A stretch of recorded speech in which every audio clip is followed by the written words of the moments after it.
India market invest মাইন্ডসেটে আপনাদের স্বাগত। যা চ্যানেল নতুন এসেছেন তাদের হলো প্লিজ চ্যানেলটাকে সাবস্ক্রাইব করবেন, লাইক করবেন, বেল আইকনটা প্রেস করবেন, তার সাথে অল বাটনটা প্রেস করবেন, তাই নোটিফিকেশনটা কিন্তু সঙ্গে সঙ্গে আপনাদের কাছে গিয়ে পৌঁছাবে।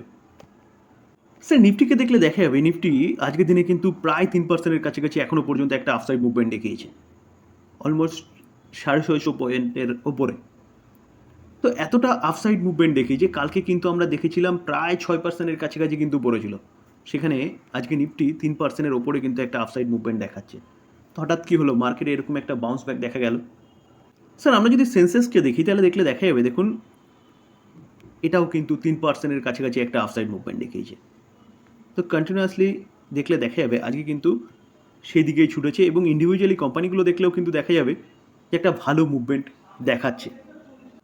কালকে মার্কেট পড়েছিল কেন? কালকে মার্কেট পড়ার পিছনে কারণ হচ্ছে ইলেকশনের রেজাল্ট। 300-র নিচে কিন্তু এনডিএ চলছিল এবং 272-এর নিচে বিজেপি চলছিল। তো মার্কেট কিন্তু একটা জায়গায় ভেবেই নিয়েছে যে যে জোট সরকার আসছে। এবার জোট সরকার যে আসছে, ধরুন এনডিএ যে সরকার আসছে, এনডিএর মধ্যে কিন্তু প্রধান ভূমিকা পালন করছে কে? চন্দ্রবাবু নাইডু এবং নীতিশ সরকার। তো স্বাভাবিকভাবেই যখন এরকম একটা সিচুয়েশনের মধ্যে আসে তখন কিন্তু একটা আনসার্টেনিটি থাকে, যেটা আমি কিন্তু কালকে আপনাদের সাথে আলোচনা করেছিলাম।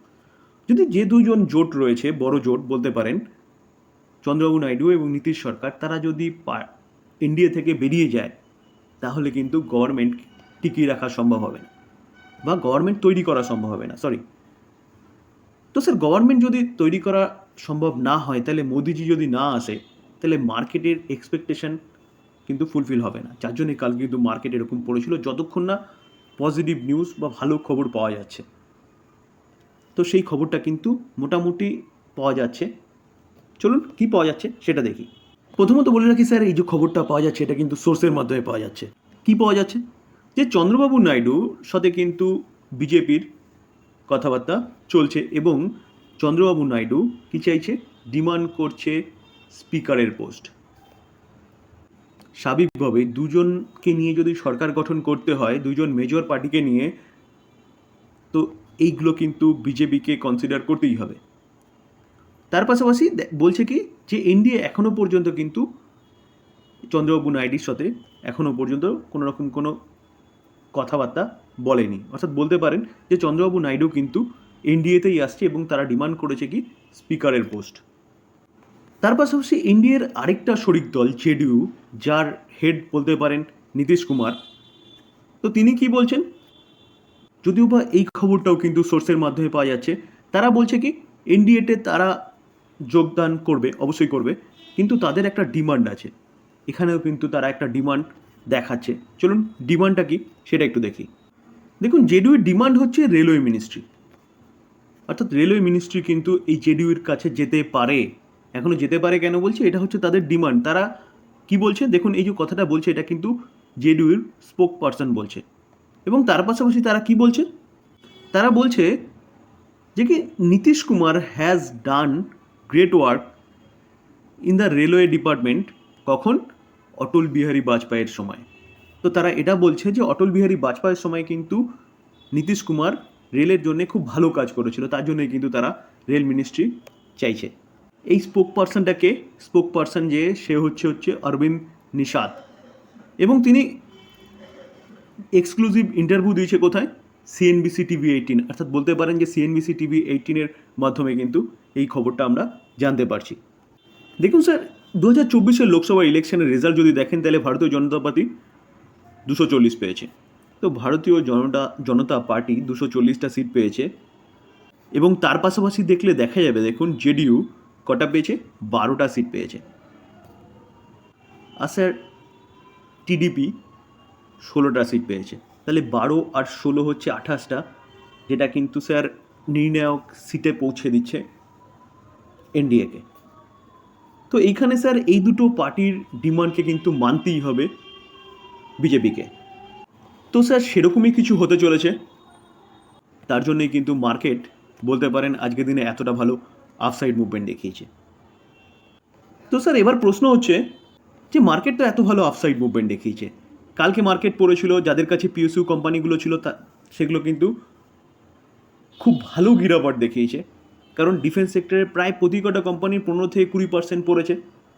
পিএসইউ কোম্পানিগুলোর প্রতি কটা কোম্পানির কিন্তু একই রকম অবস্থা হয়েছিল। তো স্যার এবার কথা হচ্ছে আপনারা কি করবেন?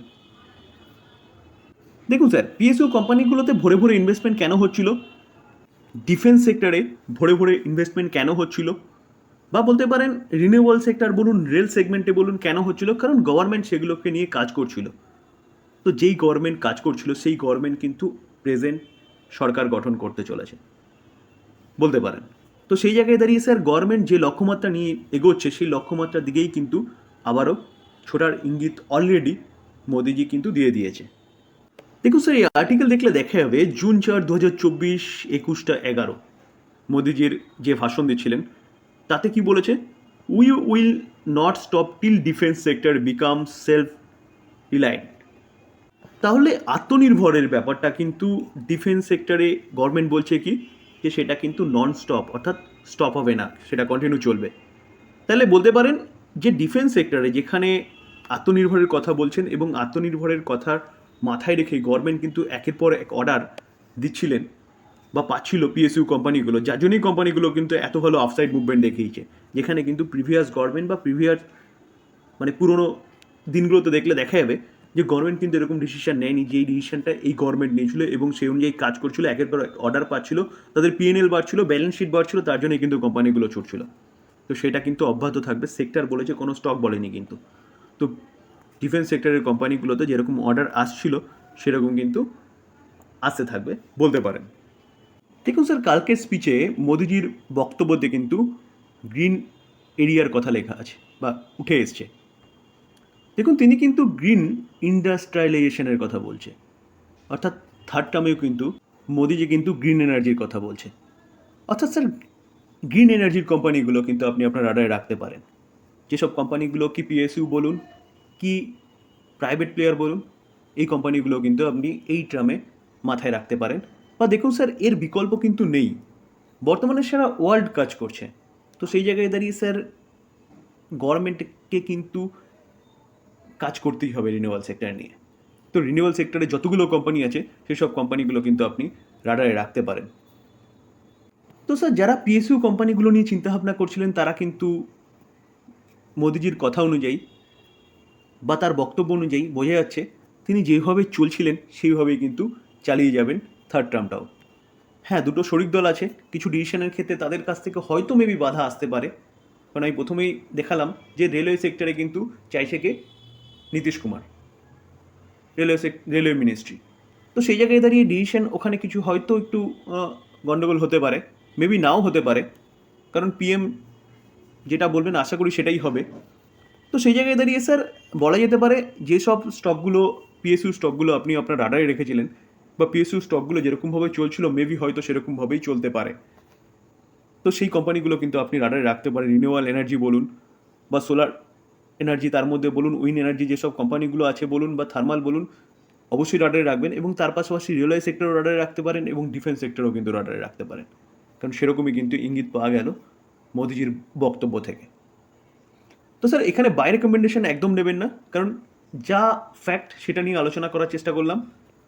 এবার ডিসিশন আপনার, আপনি কি কিনবেন কি কিনবেন না। আলোচনা এই পর্যন্তই। যদি আলোচনা ভালো লাগে, যা চ্যানেল নতুন এসেছেন তাদের বলবো প্লিজ চ্যানেলটাকে সাবস্ক্রাইব করবেন, লাইক করবেন, বেল আইকনটা প্রেস করবেন, তার সাথে অল বাটনটা প্রেস করবেন, তাই নোটিফিকেশনটা কিন্তু সঙ্গে সঙ্গে আপনাদের কাছে গিয়ে পৌঁছাবে। থ্যাংক ইউ, ভালো থাকবেন।